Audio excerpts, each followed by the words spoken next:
So Rachel is a member of the Mohegan Nation. She's raised with the spirits of her ancestors, and she grew up learning traditional stories and teachings and participating in tribal events. So Rachel has always been passionate about and proud of her Mohegan heritage and identity, as well as an avid studier and learner about other cultures, indigenous and beyond. So Rachel's main passion through her life has been food. And in 2013, she wrote a paper called Celebration of Land and Sea, Modern Indigenous Cuisine in New England. And she's presented that information many times in conferences. And that's also led her to start working on the ground efforts at her own community and revitalizing traditional foods. So today, Rachel is going to be talking about wild edibles in the context of her experiences working for the Mohegan tribe and revitalizing traditional foods and promoting food sovereignty for the past 7 years. And so Rachel will be right back, and we'll let her share Just trying to get a little more lighting in here. There we go. So if you want to go ahead and share your slides, Rachel. Well, I'm going to start actually with the land acknowledgement. Akwai, greetings. Natasawis, Rachel Sayet. Thank you, Cynthia, for the introduction. And Natasawis Akidusu. My Mohegan name is She Who Reads. And I come to you, as Cynthia mentioned, from the Mohegan Nation. I am here in Connecticut, in southeastern Connecticut. I'm actually in New London. And most of my tribe lives in, well, traditionally, for the past few hundred years, around the Uncasville, Connecticut area, Montville. So I'm just going to quickly burn some sage here. Just a lighter.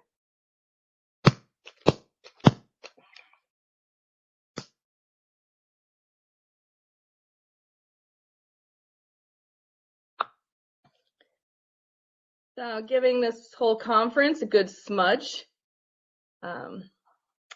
as we do a land acknowledgement. And so I would like to acknowledge in this context the Native peoples of Massachusetts and Rhode Island, where this conference is being held, although it's being held virtually. There are many tribes throughout those regions, past and present.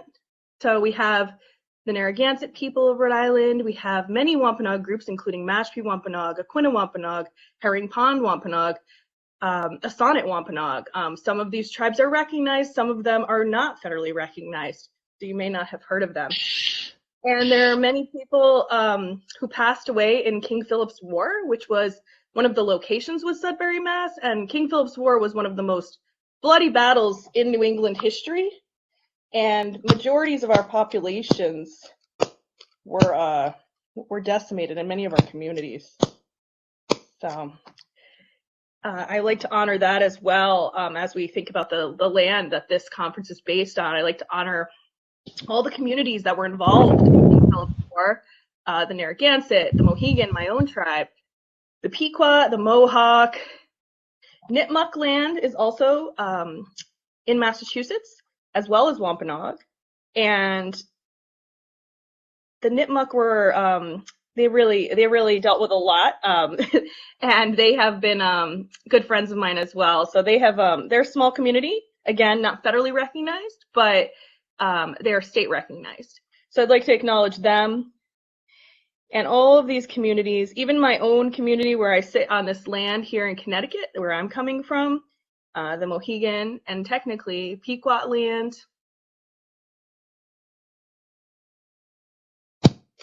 Sorry about that. I don't know why of course it's acting up, right?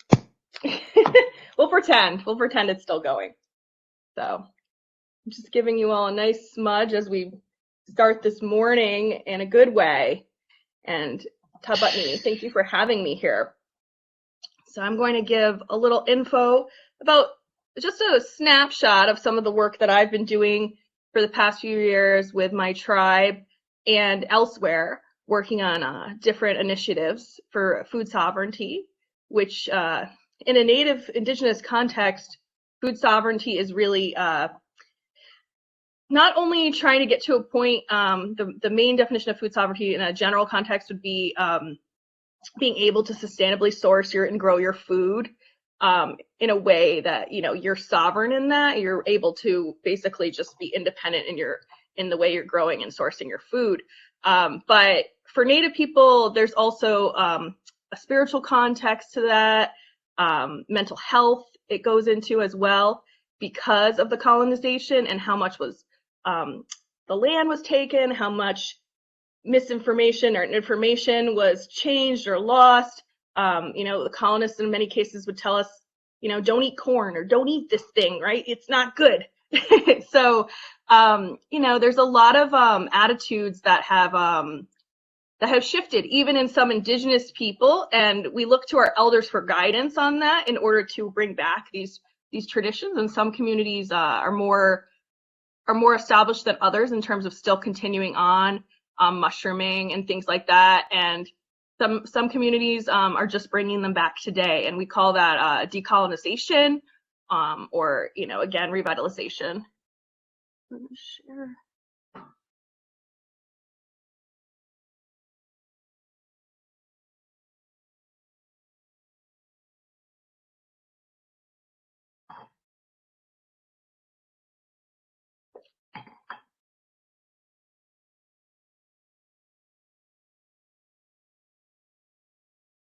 So I'm going to start with a quote from a conference I attended a few years back. I have spent some time at the Native Nutrition Conference, a wonderful conference in Shakopee, Minnesota, where they connect traditional knowledge with scientific knowledge.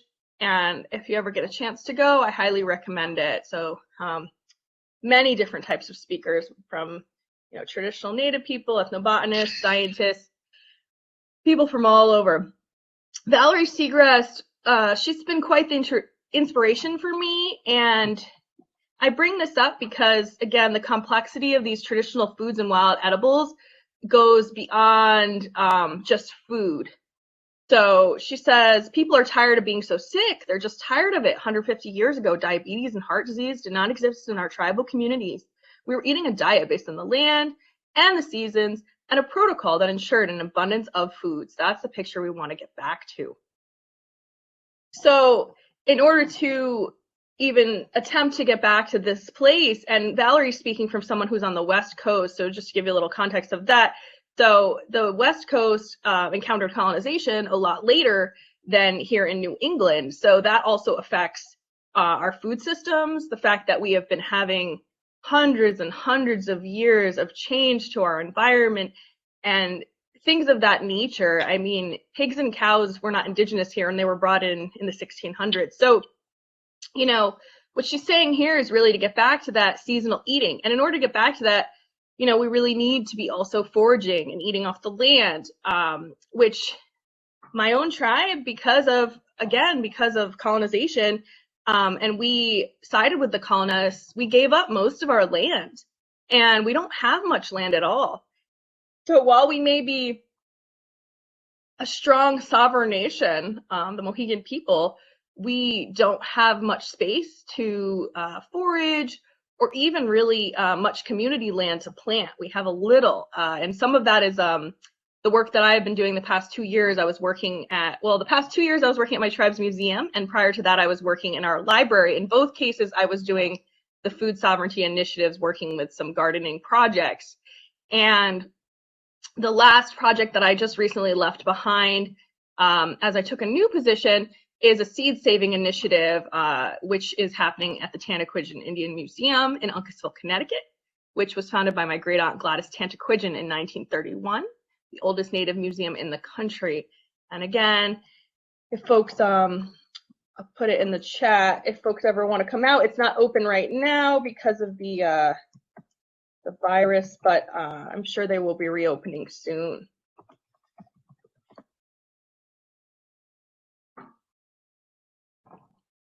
So as I was working in the tribal library, a great resource that we had and that I continue to collect was the cookbooks. These are just a very small snapshot. Highly also recommend this book on the left, Recovering Our Ancestors' Garden by Devin Mihasua. She just came out with a new edition, which I actually myself haven't even seen yet, but it's supposed to be have a lot more information in it.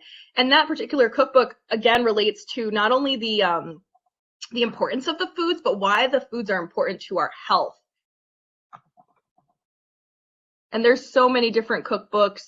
If people need recommendations, I can also put my email here. I don't know if it's already, but I'll put it there anyways.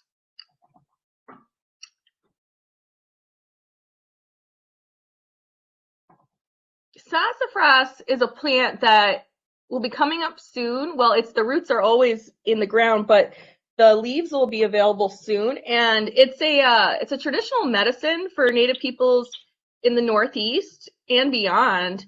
And this picture here is Sherry Pocknett, who's a local chef. She was catering an event I was running, so she had a fruit salad with some sassafras tea. And so we take the root and we simmer it for about 20 minutes or so, give thanks to the creator, say blessings over the root. And then you can use it as a blood purifier or a spring cleanse of some kind. Some people, drink it more often than just spring. You have to be careful you don't want to drink it too much, but it can also help with anti-inflammatory issues and women's issues and other things, as long as you drink it in moderation.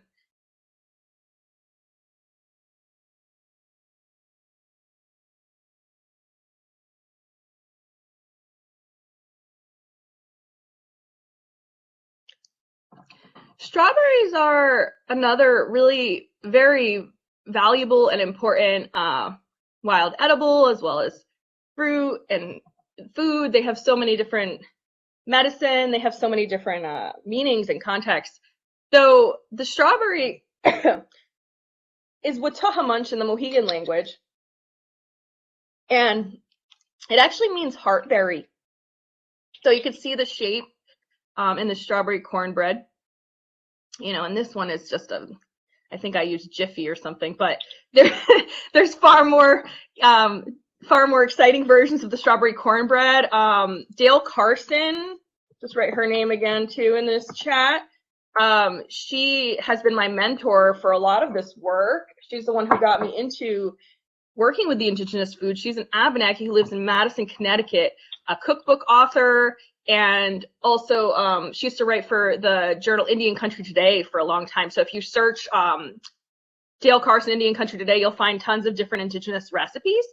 And so she has a recipe for strawberry cornbread that's really great. It incorporates both cornmeal and regular flour and maple sugar. So I've made that quite a few times. When we look at the basket here, the basket, this is a Mohegan basket that has strawberries on it. And again, this is because the strawberries have such a significance to Native peoples in the Northeast, and again, beyond anywhere that strawberries grow. They're the first fruit of the season. So because they are the first fruit, they have a high medicinal value, but also because they're a strawberry, they actually have that inside them anyways. But it's because when you think about ancient times, you think about, we'd go through this whole winter, and right now, we just have the maple coming up, and that's kind of the first thing that's alive. And, Robin Wall Kimmerer writes that the squirrels even eat the maple, right, to get some health benefits from that. And it's kind of like this living thing. So Native people would celebrate the maple moon, and I'm actually celebrating that myself with some tribal elders tomorrow. Not sure what I'm going to make yet, but traditionally we would celebrate the maple moon and the different moon cycles, and they were all based on the foods, so the seasonal harvest. And that's why the strawberries are on the basket so much, is because, again, you're going through this long winter and you have no fruits that are fresh, right? You've dried your strawberries. You might, then at the beginning of the season, you're getting the maple. Then June, you're getting this amazing, glorious little treasure trove of fruit, right? And it has medicinal benefits for many things. So you can make strawberry leaf tea, and you can make, again, like a cornbread. So the cornbread I have here, this is not the original version. The original version of the cornbread, in ancient times, we didn't have flour here. So it would have been more of a gluten-free. So it would have been like similar to a Johnny cake or a journey cake. So most likely just cornmeal, water, and then the pounded dried strawberries. And then that later evolved into a more modern cornbread. And even after that, we wound up with strawberry shortcake in this country. So that was kind of an evolution of the strawberry cornbread, which was fascinating to me as I found that out a couple years ago. It made so much sense. And there's even a quote from Roger Williams, and I'm assuming when he came, he had some type of flattened strawberry cornbread. But there's a quote from Roger Williams where he says, "The native peoples made a fine strawberry bread." So it's been around for a long time, and people really like it. So I enjoy the cornbread recipe, and you can really play with things with strawberries. I have never dried them, but if you have the dehydrator and everything, you give that a try. And this symbol in the middle is kind of a interpretation of a Mohegan tribal symbol with the 4 directions, and then you just kind of have the strawberries coming out of it. This is a little trail symbol, so they're even on the trail here. So you'd be walking along the trail. This is what we call the trail of life. So you'd be walking along the trail, and then you encounter strawberries.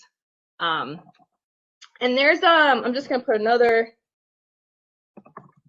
couple books. There's a couple children's books, which again, with traditional stories, they're for everyone, but sometimes they wind up in children's books because of the nature of it. But there's a few about the strawberry Thanksgiving, so I'm just putting one in the chat.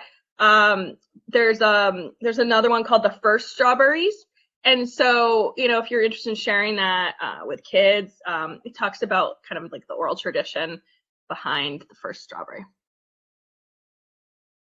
And this is just a little bit more about the strawberry. I'm just showing this slide just to kind of show its reach. So this professor here, she's Ojibwe and Anishinaabe, Sonia Adelaide. She works at UMass Amherst, and she also works on decolonizing our diets. And she was talking about in this lecture the different women's ceremonies that at her tribe, they still have for the strawberries.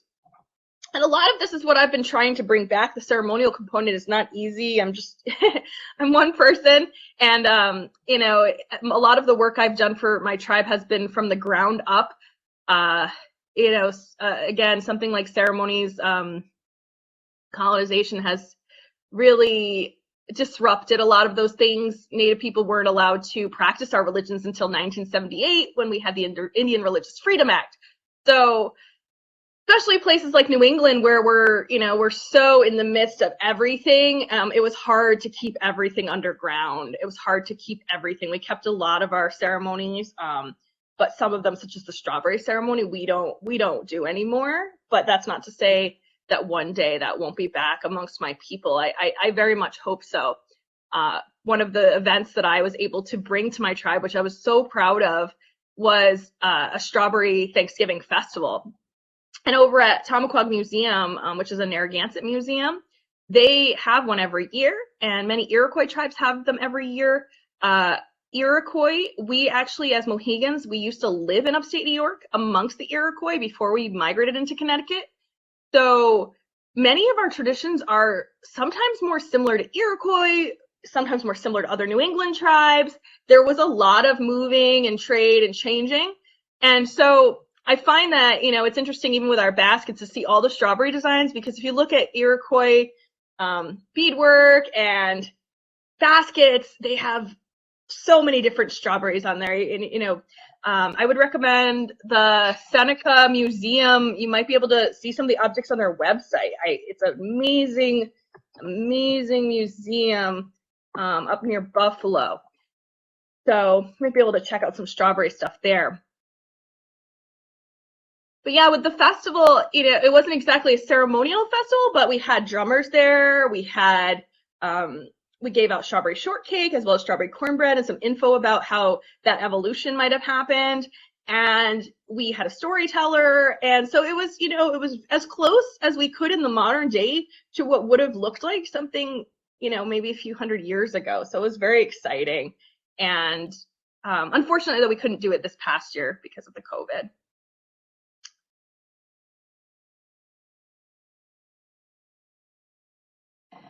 Sumac is another traditional plant out here in New England, and different than the poison sumac, and Russ might discuss it a little more. It's a berry that we make a traditional tea. Some people call Indian lemonade, where you can just soak the berries right in water. It's very simple, actually.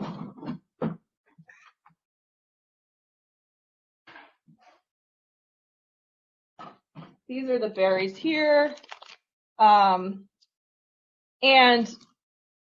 so it's a very simple process of just really soaking it is all you have to do. And then just make sure to get those little berries out of there because they have some fuzzy stuff that might choke you if you don't get them out. But yeah, this is a picture from when I was up at Abenaki Territory a couple years ago. I gave a presentation in Maine, and it was an amazing experience where the folks who led my presentation and workshop also took us out foraging. So we were able to forage for sumac as well as rose hips. So you can see this beautiful image here. Some of us picking the rose hips, and you know, rose hips are highly medicinal. You can use them for tea. You can use them. Some people make candy out of them, like a fruit leather. But they are very high in vitamin C. And you know, just to bring back Valerie Seagrass, she was the one who really taught me quite a bit about native teas. I've been doing research on herbs for a while now, but she had a workshop which I've brought to a few different places, and basically just kind of replacing the modern day beverages, soda and different things, with these healthy teas, many of which were indigenous. So she did a whole workshop where you were able to mix your own teas and put them in bags, and she would have the health benefits. So I found that to be really useful amongst my community, but also elsewhere. And again, with all the health issues these days, rose hips are very useful because they're very high in vitamin C. White pine is another one. I take a white pine tincture daily, and that's another traditional medicinal that's high in vitamin C. People actually also drink the white pine as tea. This last slide here, just going to quickly touch on fiddleheads and ramps and mushrooms. So the fiddlehead, we're all excited, right, as we're coming into spring, because some of these things will finally be available for us. And we get excited, right, indigenous people and foragers and enthusiasts alike, because these plants are only around for a few weeks of the year, the fiddleheads and the ramps specifically. And for myself, again, Mohegan, we don't have much land. I live in an apartment. I don't have really any land. So I've never, I think during a class, I tried a wild ramp, but I've never foraged for ramps. I've seen fiddleheads in the wild. But for the most part, as a modern day indigenous educator, I've had to really purchase the items at the supermarket, which is not ideal because a lot of them are kind of overpriced. Like a ramp, just I think a general price range is $14.99 a pound or something for the ramps when I've seen them at Whole Foods.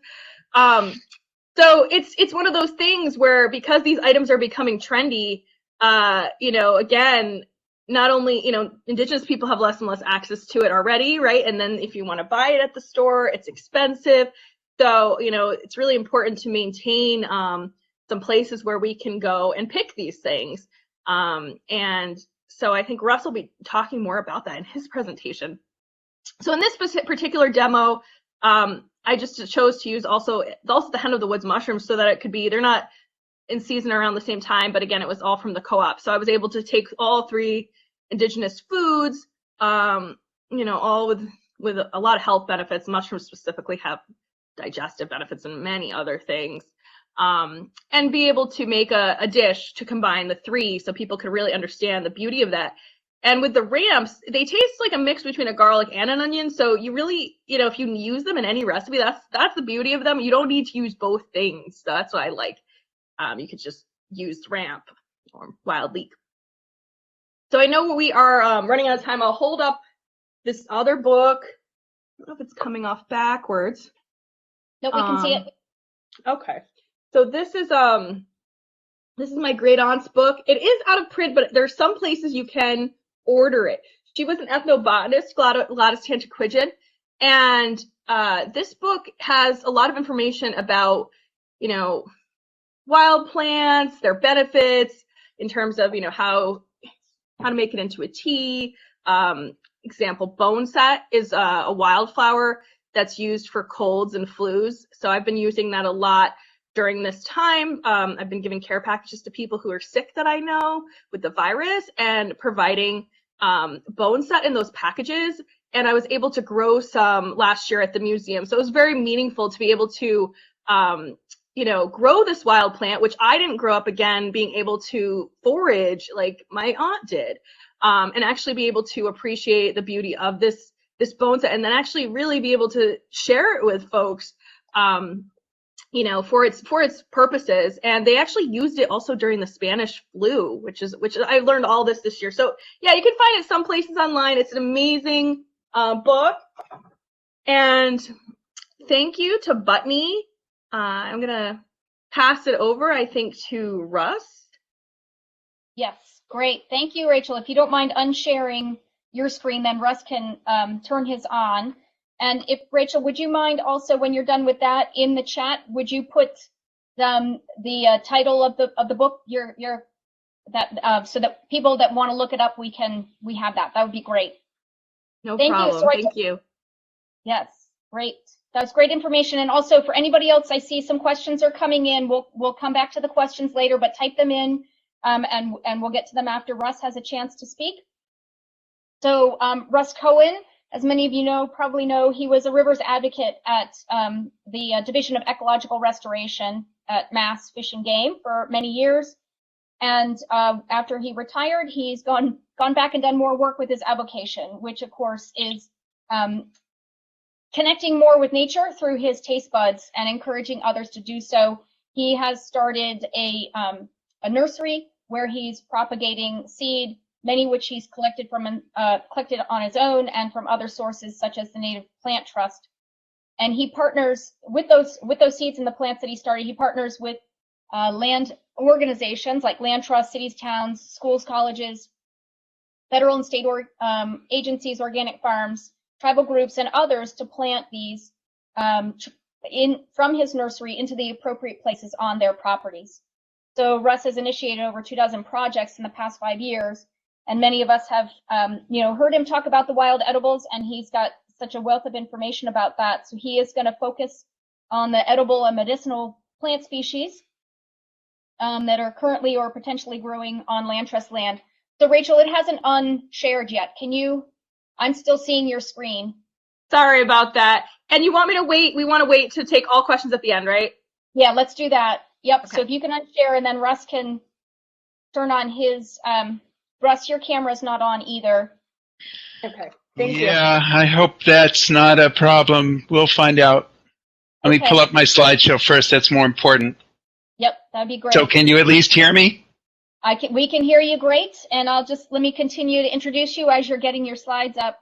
So Russ's talk will focus on some of the edible and medicinal plant species currently or potentially growing on land trust and other conserved lands, and their possible role as a means to nurture the bonds of relationship and reciprocity between people, plants, and the lands that they grow on. So Russ has a number of things. Is it seeming like it's going to come up? I hope so. I clicked on share a file. Let's check again. Okay.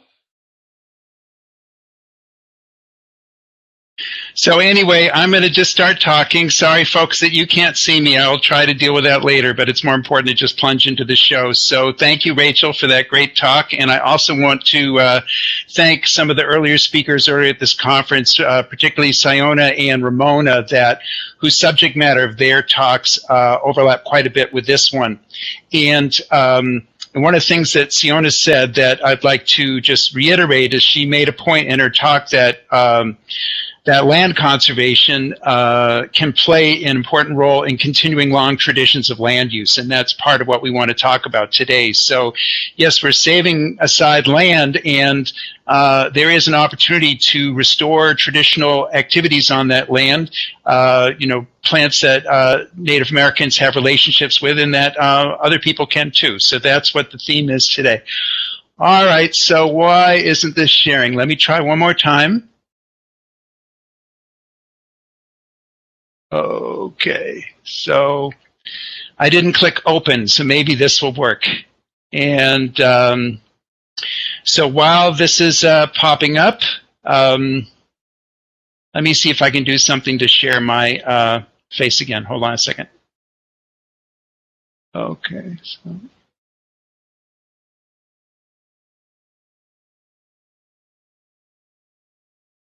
Okay.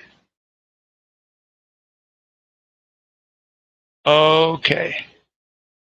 So I don't know why it's not sharing. So you want to pull yours up, Cynthia?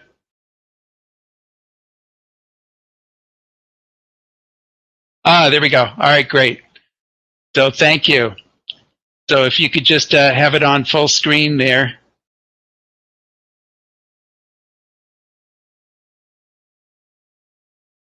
Okay, now I can't hear you. I don't know what's up with that. Cynthia, can you turn your sound on? Oh yeah, sorry, I had my microphone off. All right, good. All right, so everyone, here's the beginning of my show, and Cynthia's going to have to advance the slides for me. And so, can you do that? Can you go to the next slide? I think so. Am I doing that right? Yes, and the next slide after that shows Robin's book. Great.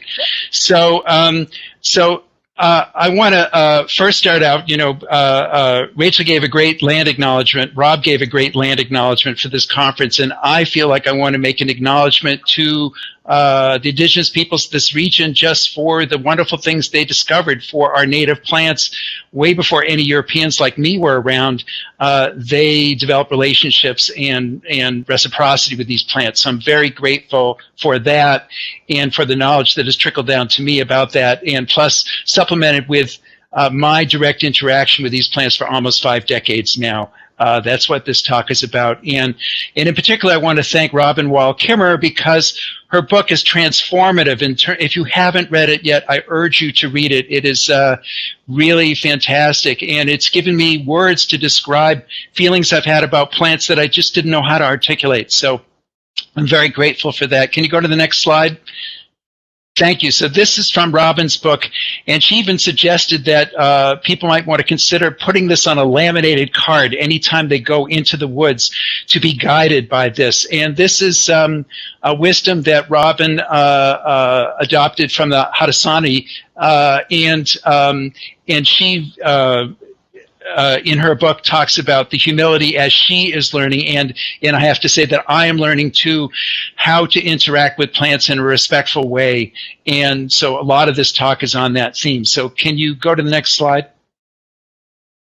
All right, so Rachel talked about the ostrich fern, and here it is, and here's where we have to talk about traditional ecological knowledge that is important for everyone to know, because it's a way to respect the plants and to ensure that they are able to continue to thrive in locations where we're finding them. So, for example, the ostrich fern, you see the cluster of fiddleheads here. The advice is to take 1 or maybe 2 of the curled up parts per clump. That's it. Leave the rest there, because unfortunately what happens as this plant has become an article of commerce and people picking it to sell it, go into the woods, they'll get greedy and they'll take every single one. And this violates the honorable harvest principles, and it's against the Native American teachings. It's not a good way to interact with this plant. We need to respect the plant where it's growing and take it in a sustainable way. So 1 or the 2 parts per clump is good. Can you go on to the next slide, Rachel, Cynthia? Okay, so here I want to show how traditional ecological knowledge is embedded in actual language. So one of the things that's very sad is a lot of the Native American language has been lost, because of the settler colonizer impacts on tribes. But to the extent that we still have it, there's some really valuable insights in here. So this is one I learned from Nancy Turner, an ethnobotanist from the West Coast, as she observed that the Maliseet Indians in New Brunswick call ostrich ferns masos, which refers to the circling movement a dog makes as it dies down. Isn't that a cool observation? And you can see that the mature fronds make that circular pattern. The fiddleheads themselves make that circular pattern. So yes, so the name helps you figure out how to find the plant and the part to eat. Next slide. So this is the kind of habitat that ostrich ferns like, the alluvial floodplain soil. So if you're a land trust and you've got soil like this and you don't have any ostrich ferns, you could absolutely plant it. It would do well. Ostrich ferns, though, they're a pretty tough plant. They can grow everywhere except for a really rocky, dry area. They wouldn't be happy there, but just about anywhere else you could plant them, and they will spread vegetatively, so you could get a patch going, and then if you're comfortable with it, you could let people come and responsibly and sustainably harvest the fiddleheads on land trust property. Next slide. Okay, and that's what the mature fronds look like, that vase shape. Next slide. Okay, so this species is a natural species in New England and further west. The city names Chicago and Winooski, Vermont, are believed to come from tribal words for this species, and this is one that Native Americans ate extensively. Some of the rural people of western New England and elsewhere would harvest this plant when they're out turkey hunting, trout fishing, and that's all fine. And then about a dozen years ago, this plant began to experience a meteoric rise in popularity. Can you click again, Cynthia? Next slide. Yes, and then the local English name for it is wild leeks, but we began to call it ramps because that is the Southern Appalachian name, and that's the name that the chefs and foodies use for this plant. Click again, Cynthia. Next slide. And this species has been experiencing a meteoric rise in popularity as the chefs and foodies hyperventilate about it. And what that has resulted in is a kind of a gold rush mentality where people go into the woods not respectfully, not to gather some just for own personal needs, but to convert it to cash. So they'll see a patch like this and they'll dig up every single plant. Now, obviously, that's not sustainable. Next slide, please. So here's another example of wild leeks, and this shows you the Dutchman's breeches growing there. So that's an indicator of the kind of soil that the wild leeks like. So it's not that common in New England. It's very uncommon in Rhode Island, which is why this is a special concern species, should not be gathered from the wild in Rhode Island, but you can plant it. So if you've got the right soil for it, or you can amend the soil for it, you could plant it. And next slide, please. So this is what the individual plants look like, and the advice I've been trying to get out to people that harvest this plant from the wild is consider limiting your harvesting to leaves only. In fact, one leaf per plant. Leave the remaining leaf attached to the bulb, leave the bulb in the ground. That's a sustainable way of harvesting the plant. And then the patch will continue to thrive in that location, and the leaves are delicious. You don't have to dig up the bulb to eat it. Next slide, please. So here is a famous restaurant from Westchester County, New York, that's putting the bulbs in little jars in the gift shop. To me, I think these wild leeks were unnecessarily dug up. And as Rachel mentioned before, yes, these plants are being sold. Next slide, please, Cynthia. So yes, the Whole Foods is selling wild leeks, and you can see the roots attached. So this is not good. These are plants that are not being harvested sustainably. Next slide, please. So the good news is you can propagate ramps. The New England Wildflower Society, now called the Native Plant Trust, is doing this at their nursery in Garden of the Woods in Framingham, Mass. Next slide, please. So they have these stock beds, and they're able to extract a certain percentage of plants from the stock beds, and then they wait until the plants regrow in the stock beds. And then you can go to Garden of the Woods and buy wild leeks and plant them in your yard or your land trust properties. But I hope that you'd only be harvesting the leaves then and not digging the plants up, because you've dug them up. You're like killing the goose that laid the golden egg. No, you want to retain the plants in the environment where you're planting them, so that's where you just enjoy the leaves only. Next slide, please. All right, so cattails, really important food for Native Americans. I don't have time to cover it all today. Next slide, please. The immature flower is delicious. You boil it up. It tastes like a cross between corn and artichokes. Next slide, please. Cattail hearts, the tender part of the developing stalk, is edible. It tastes like a cucumber or hearts of palm. Next slide, please. And the cattail pollen is something that you could harvest without any adverse impacts on the plants. You just go into the marsh with a bag and just bend the male flowers that are loaded with pollen into the bag. Give them a shake. Next slide, please. And then you have a bunch of pollen which you need to put through a sieve just to get out any twigs or bugs or whatever. And then next slide, please. So you can add that cattail pollen to cornmeal to make delicious, beautiful, nutritious baked products. So if you're already making things with corn, you could add the cattail pollen to that and add to the nutrition, add to the beauty, and also celebrate a traditional Native American food that way. Next slide. And here's traditional non-food ways of using cattails, which is very extensive. There's a chapter on braiding sweetgrass that is terrific on this subject. Next slide. And here is a plant called sweet flag, which looks like cattail, but it's actually not really related. It shares kind of the same habitat. And this is a plant Native Americans used a lot, medicinally and culinarily, and it's got a ginger-like flavor. Next slide. And so it's in the root is where the flavor is most concentrated. And if you peel the outer leaves away, it's the tender insides that I find the most palatable as far as putting right into a salad. Next slide. So here's wild rice, and we do have wild rice here in New England, and I have to tell you, I've never harvested my own wild rice because it is a lot of work. You have to pick it, big deal. I pick stuff all the time, but then you have to parch it and winnow it, and I just haven't done that. Next slide. So here is how wild rice is still being processed and harvested in the traditional way by the Ojibwe, the Chippewa, the Anishinaabe tribe in northern Minnesota and the lakes there with these knockers where they knock the wild rice grains into the boat and lots of falling into the water, which is a traditional and sustainable way of harvesting this plant because the extra wild rice grains that aren't harvested don't fall into the boat. That's food for the ducks. It's food for next year's wild rice plants, the seed for next year's wild rice plants. So it's great. Next slide, please. So yeah, so I get my wild rice from the Native Harvest. That's Winona LeDuc's group, and I'm happy to support their respectful gathering of the plants up there. Next slide. But you could gather your own wild rice in New England, and if you have the right habitat, you could plant it.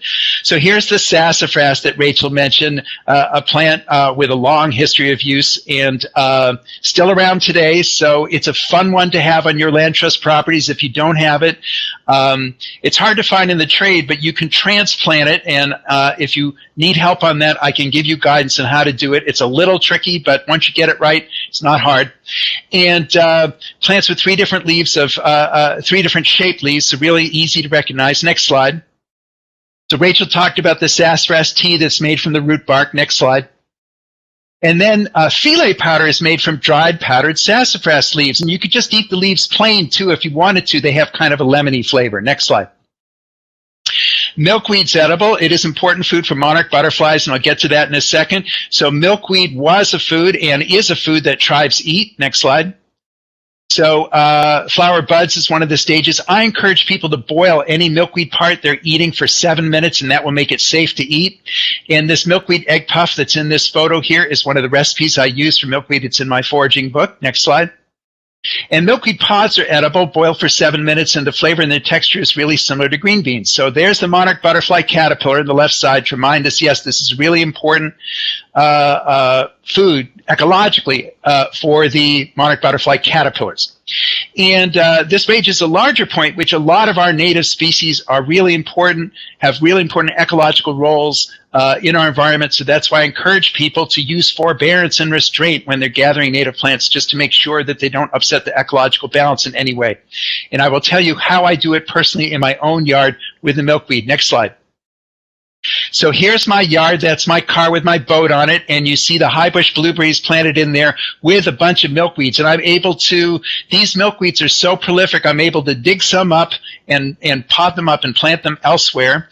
And then they come vigorously back. and then I harvest them and eat them.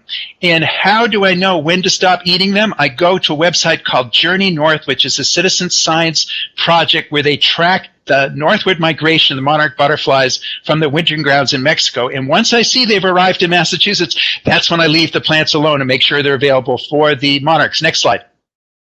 So here's a butterfly that has found my milkweed in my yard. Next slide. And here's the proof. The crystal is attached to the garage door next to our driveway. And fortunately, it was attached in a place where the garage door could go up and down without hurting the chrysalis. And of course, the chrysalis eventually, the butterfly metamorphosed inside and flew away. So yeah, we hatched a butterfly next to our driveway from milkweed we planted there. Next slide. Okay, Juneberry or Saskatoon or Shadbush or Serviceberry, lots of names. Can you click again? Next slide, Cynthia. Yeah, so this is a plant that, a species that Robin Wall-Kimmerer focuses on a wonderful essay she wrote last fall called The Serviceberry and Economy of Abundance. By the way, this show is going to be in the resource page for this session, and so you'll be able to click on all these links in that version of the show. It's PDF, but the links are all clickable. So, yes, and so she says, this is a really important berry to her tribe. They call it the best of the berries. And this is a great time. This is also traditional ecological knowledge, is to keep track of when we call it phenology these days, but it's basically to keep track of different stages in the life of a plant, because sometimes they give important clues as to other things that are going along, like time to catch the fish when the shadbush are blooming, or it's time to locate the plants because that's when to easily spot them to harvest them when the fruit is ripe. Next slide, please. So yeah, so this is what the service berries or the Juneberries look like when they're ripe. And they look like blueberries, but they really don't taste at all like blueberries. They taste like a cross between cherries and almonds, to which they're related. They're all related plants in the rose family. And the typical bush is about 12 feet tall, and the songbirds love to eat these fruit, but let the birds fly up into the upper branches and eat those berries. You can be harvesting the the berries from the lower bushes. And there's usually plenty of fruit, and you can all have plenty of fruit. So speaking of which, next slide. So I don't work here anymore, but I used to work in downtown Boston. I'm retired now, but I used to walk across the Charles River on my lunch hour and go to a DCR, that's the Mass State Parks Agency Park, Paul Revere Park, I'll even tell you the spot, and pick quarts of Juneberries on my lunch hour. So Juneberries are a plant that is often planted as landscaping in parks and other landscaped areas, so you don't have to go way out in the wilderness to find one. Sometimes it's as close as your local park. And so this is an opportunity for people to connect to their taste buds, provided that it's okay to pick them, you can do it. Next slide. Hold on. Yep. And yes, pemmican, this is something that Rachel mentioned is traditional Native American use. Juneberries, serviceberries were used in pemmican a lot. Next slide. Hold on. Wait, let me comment. Yeah, really quickly, I guess, on that. So the pemmican, he's explaining. So it's a traditional food of fat and meat that many tribes use, and sometimes fruit. And it's basically just means like stick together, fat and meat. And there's a modern day product that the Pine Ridge Lakota make. It's called a tonka bar. And it's kind of like a modern day pemmican if you want to try that. It's a little more moist than your regular jerky. Okay, next slide. Thank you, Rachel. So yes, the service berries make great muffins. Next slide. And strudel. Next slide. And strawberries, Rachel mentioned these. These are the wild strawberries. Anybody that has any place that is mowed can plant wild strawberries. And I think this is an excellent way to diversify turf with a native plant that's edible and also of ecological importance. So as Rachel mentioned, the berries are wonderfully edible. The flowers feed pollinators. Yeah, the strawberry Thanksgiving that the Narragansett celebrate. Next slide. Plantain. So here's an example of a non-native plant. This came over with the first European explorers to the New World. In fact, that's why it has the name white man's footprint, because the Native Americans gave it that name because the only place they ever saw this plant growing is where the Englishmen, the early colonists, had been and spread the seeds in. But I was told by Sherry Pocknet that Rachel mentioned that if a non-native plant had uses, the Native Americans discovered that they quickly adopted and happily used it along with the native plants. And this is one. Robin Wall Kimmer writes about this one as a friendly, she called it a naturalized plant that she saw on one of her field trips out on the West Coast. So this is a plant that's edible. The young leaves are edible. The seeds are medicinal, and the leaves are great for healing any kind of skin irritations, cuts, bites, insect stings, things like that. Next slide. So elderberry flowers are edible. I tend to leave the flowers on the plant to wait until the berries form. Next slide. And next slide. And next slide. So here's one of the animals that relies on elderberries. So that's why, once again, native plant, you have to show forbearance and restraint in harvesting it from the wild to make sure that you don't alter the habitat of this really cool critter. Next slide. And the elderberries are edible and medicinal. You need to cook them or dry them first to make them safe to eat. And then it's good to add them with apples, elderberry applesauce, elderberry apple pie, and so on. Next slide. Wintergreen has that wonderful wintergreen flavor. You can make a tea from it. The berries are edible. Next slide.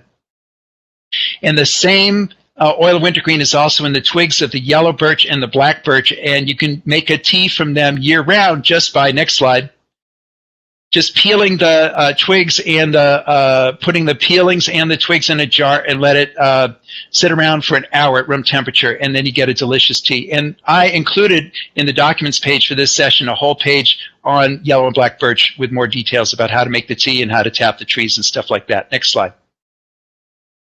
So this is called the toothache tree by Native Americans because it numbs your mouth like Szechuan peppercorns. This is the American version of the Szechuan peppercorn plant, and it does occur naturally in New England. It likes a high pH soil, so most of you land trusts probably don't have the right habitat for it, but if you do, I think this could be a really cool addition to your properties. Next slide.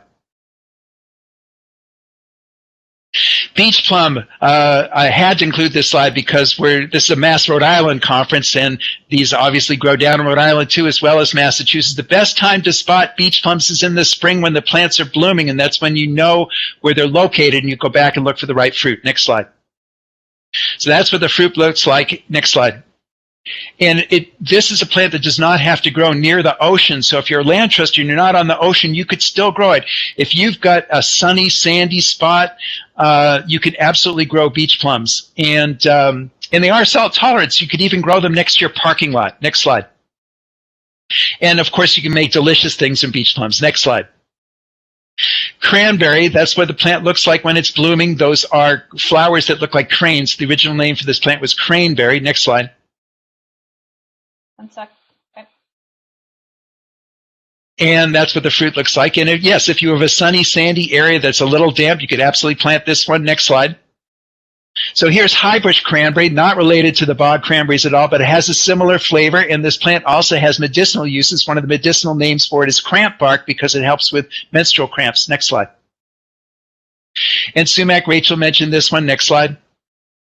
That's what poison sumac looks like. So if you're ever seeing sumac with the tight, upright clusters of red berries, don't worry. That's an edible sumac. Next slide.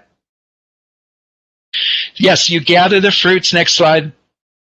And that's how you make the sumac-ade. Rachel said it's really easy, and it is. Next slide. And that's what it looks like. Next slide. And acorns are extremely important food for Native Americans throughout the United States, and obviously, we have oak trees here. We could resume gathering of acorns here. Next slide. And here's the modern way to do it. We're using food dehydrators to dry it. Next slide. And here's a demonstration I saw at the Common Ground Fair a few years ago, doing it the traditional way. We're pounding the nuts together and then leaching out the tannic acid. Next slide. And there's still a remnants in the landscape of how Native Americans did this. They have these depressions in granite rocks. Here's one from just outside Boston. Next slide. It's a closer look at what it was. So that's a place where they'd throw the acorns in or other things they wanted to grind, and then they just grind them up in this little great location to process your nuts. Next slide. And corn, too. Shagbark hickory, my #1 favorite wild edible. Next slide. So this is one that and pauca hickory is the traditional dish, a porridge, a delicious porridge that was made from this. Next slide.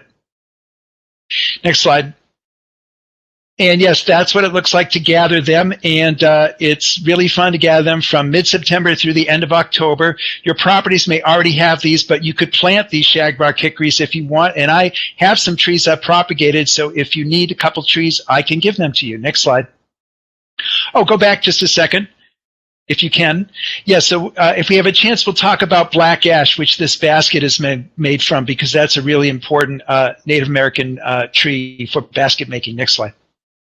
Yeah, so Russ, it's 10:11. The session's supposed to end at 10:30, so you want to Okay. take a couple more minutes to finish up? Okay, that's good. Yeah, so this is the New England version of pecan pie, and the recipe's in my book. Next slide. And here's some cookies. Were this to be a live program, I would be feeding you these cookies right now. So I'm really sorry I can't do that. Next slide. And here's some other plants I don't have time to talk to you about. Next slide. But you can look at in my show, groundnut. Next slide. There's a groundnut tuber. It's extremely important food for Native Americans. They're still in our landscape today. We can be eating these now. Everyone, Native Americans and other people too. Next slide. Next slide. Next slide. And Jerusalem artichoke. So this is a species from the Midwest, but it grows all over New England because our indigenous peoples of this region traded for it. And so it was here before 1620 because even though it wasn't originally native to the Midwest, so it's a great example of anthropomorphic range expansion, a term I learned from Robin Wall Kimmerer. Next slide. Okay, so this is the part I won't have time to get to right now unless there aren't enough questions in the talk. But just go to the next slide, Cynthia. And the next slide. And the next slide. So this is for you to look at your leisure, where I went online and did a lot of research about what kind of foraging is or is not allowed in different places on public property, land trust property, etc. So I encourage you to look at this at your convenience. Thank you. Thank you. Sorry I couldn't get through all my slides in my show. Happy to take questions now. Yeah, let me, I think I stopped sharing. So, yep, we're back to the screen. Great, we do have a few questions, so why don't we get started with that? So this first one is to you, Rachel, from Nina. She says, are all of the teas hot teas, or are they also cold teas? And if there are cold teas, which one is most often used, hot or cold? So trying to get some more background on the teas and the tinctures. Yes, so can you hear me? Yes, we can hear you. Okay. Yeah, so thank you for your question, Nina. So the sumac tea can be made hot or cold, and it's easy enough to just soak it in cold water, but you can also make it hot, and that's really personal preference. But with certain teas, you know, like the bone set, it actually does have a recommendation to drink it hot in the evening and cold in the morning, and that's in Gladys's book. Specifically, that's just the traditional way to drink it to help with flus and things like that.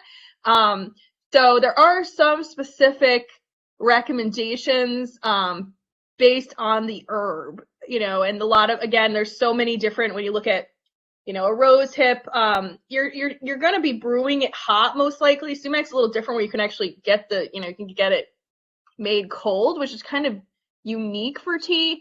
You can do infusions in many teas, where you could just do like a sun infusion, like almost like a sun tea, or, you know, some people do a moon tea, which isn't going to be as strong, obviously. So you can do that, like, you know, almost like a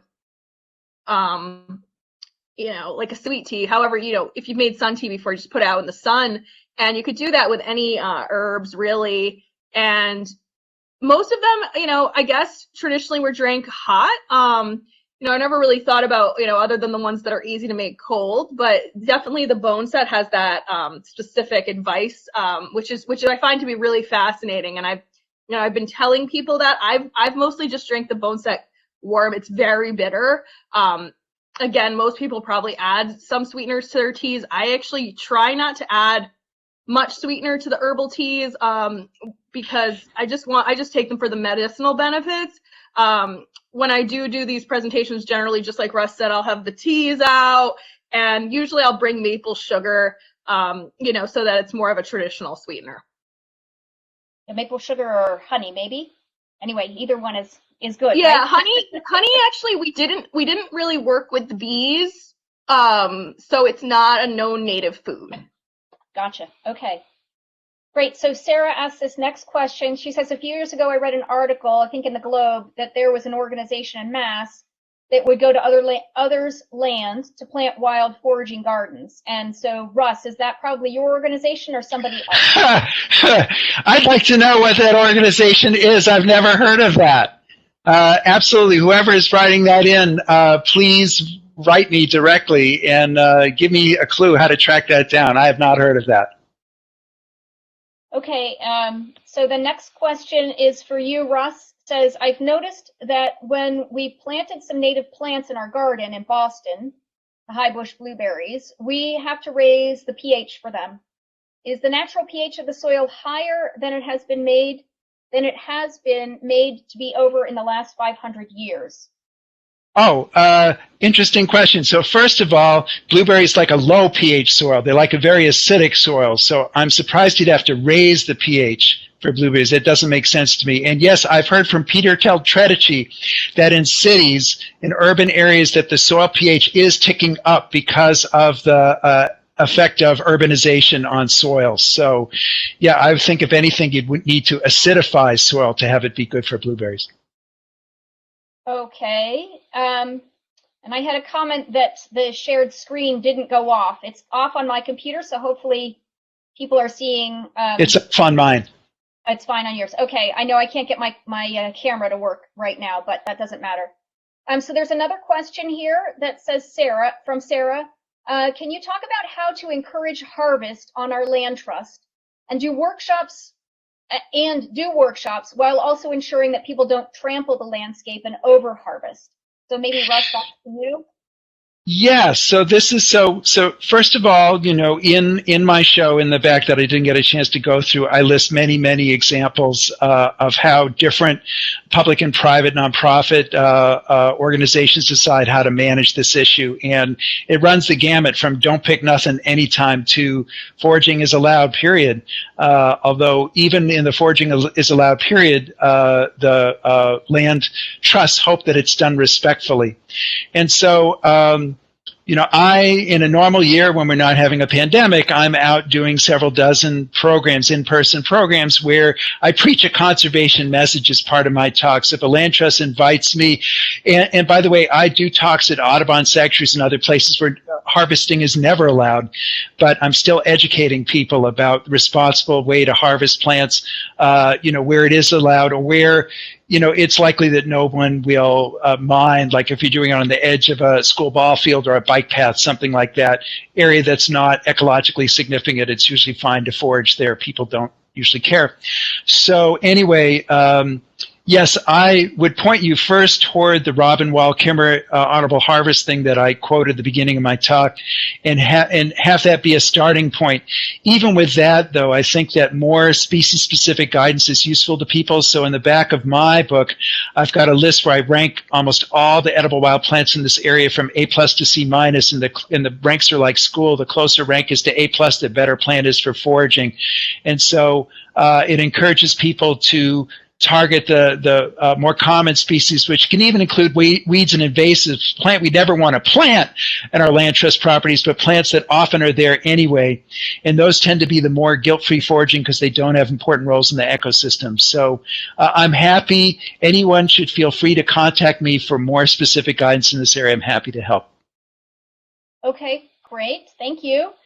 And Rachel, this one is probably, if we could start with you, and then maybe Russ would have a reaction too. This is multiple questions from Lucy that kind of all flow together. How can settlers support traditional land uses and foodways of Native peoples in our region? And is there an organization similar to Native Harvest in our area?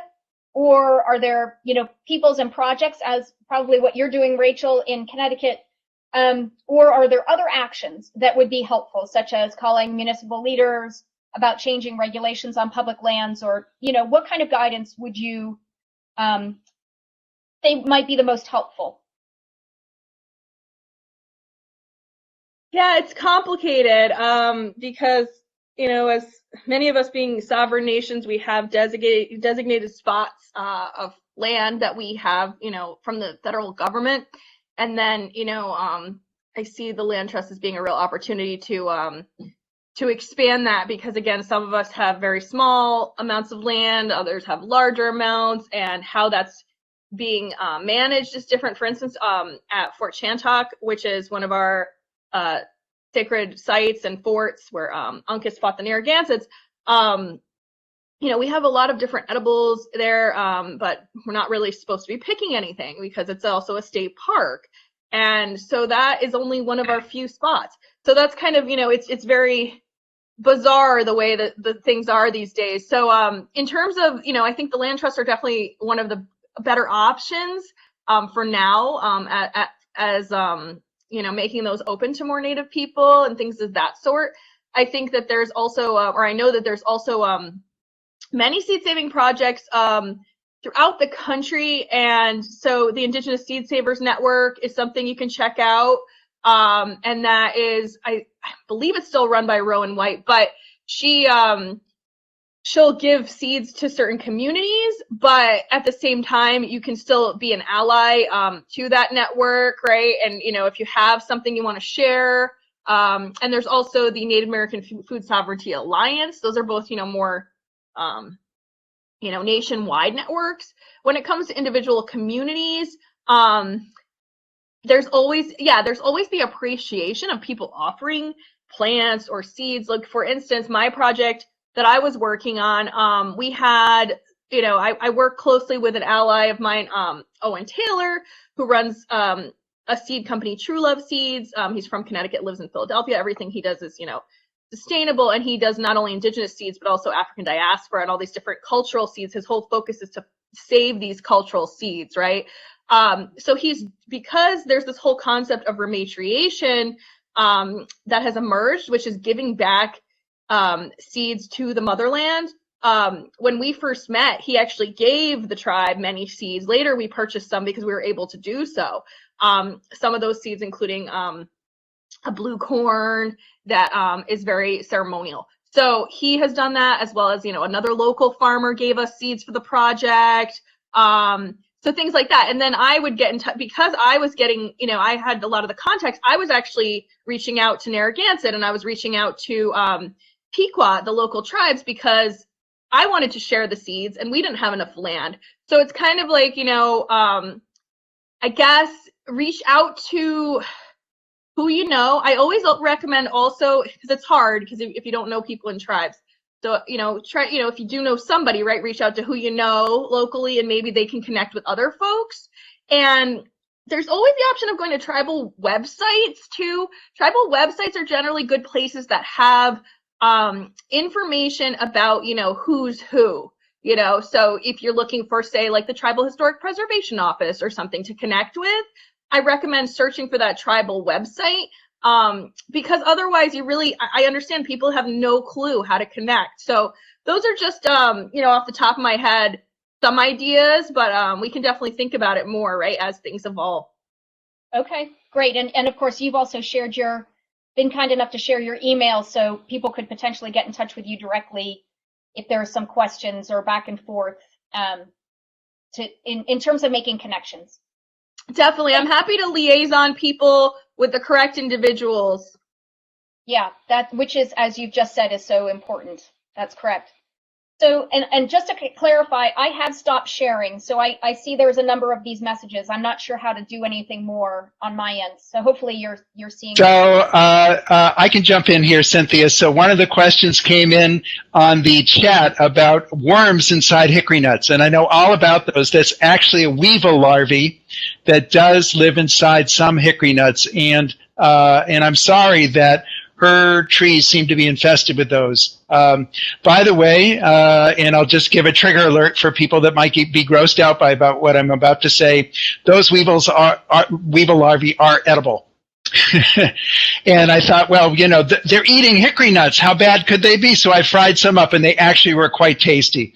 But setting that aside for the moment, if you're not an insect eater, then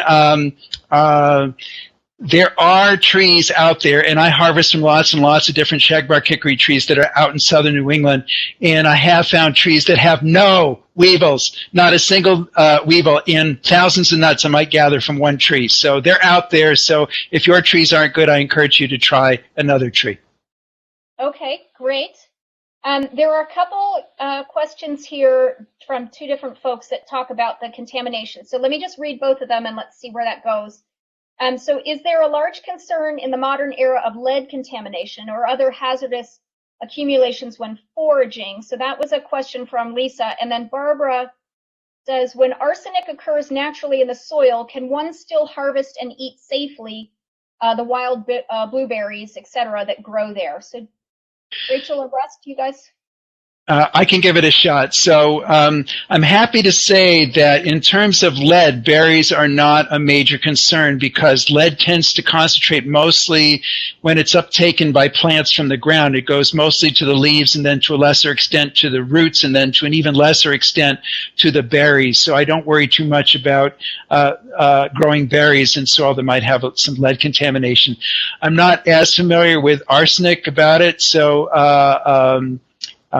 they even say that regular rice has got some concentration of arsenic in it. So it is something to be concerned about. Let me just comment in general about contamination in soils and stuff.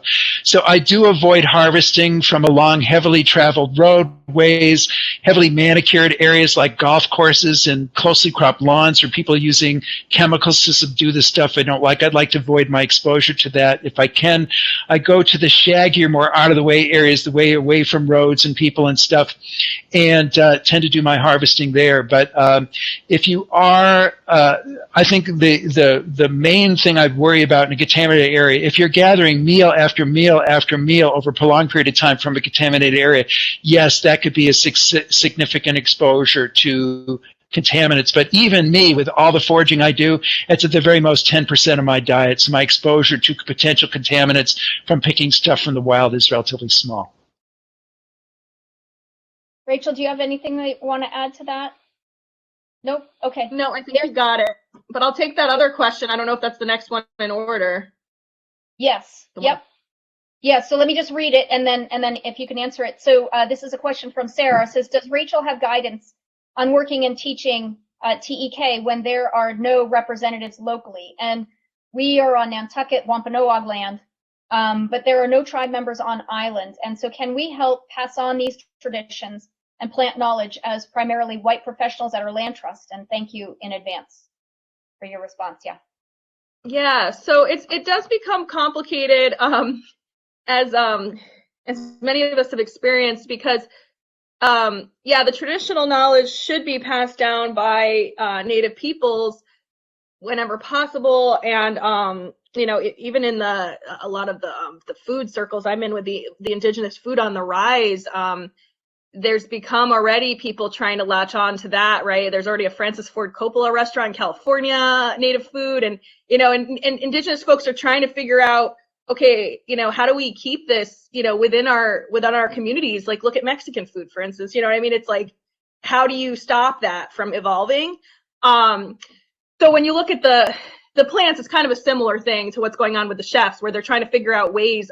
There's even some lawyers that work on copywriting certain herbs and plants, and I don't know how that's going to work for tribes because many of these things overlap, like between tribes, like Narragansett corn and Mohegan corn is the exact same corn. I have it around here in my space somewhere, but it's white flint corn, and it's exactly the same. So how would you do that? How would you make it only for one tribe? But so in general, I do lectures and workshops whenever possible. And I do know many other people, or let's not say many, it's a core group of folks who work on indigenous plants, indigenous foods, and so I would recommend that they have an indigenous person speak to that if possible, and if they, want to reach out to some Wampanoag folks, they can, again, with nowadays it can be via virtual, whatever platform, right?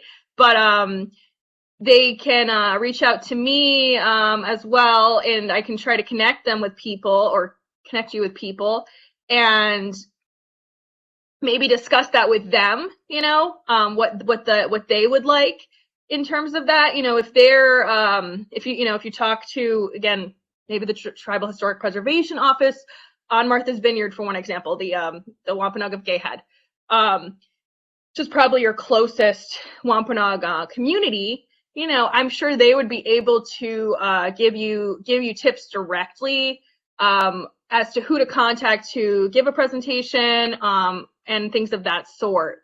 So I think, yeah, we try to keep these things passed on through Indigenous folks as much as possible. But, there is an understanding that there are, people who are allies, there are people who are doing the work. But it's always, it's always best when you can have a Native representation and get that perspective. And also just for, maintaining that passing on of knowledge and the respect towards those communities whose land you are on. So I hope that answers the question. Yes, that's great, Rachel. You're just reinforcing the fact that it's all about relationships and that we need to really take our lead as land trust folks from the Indigenous people.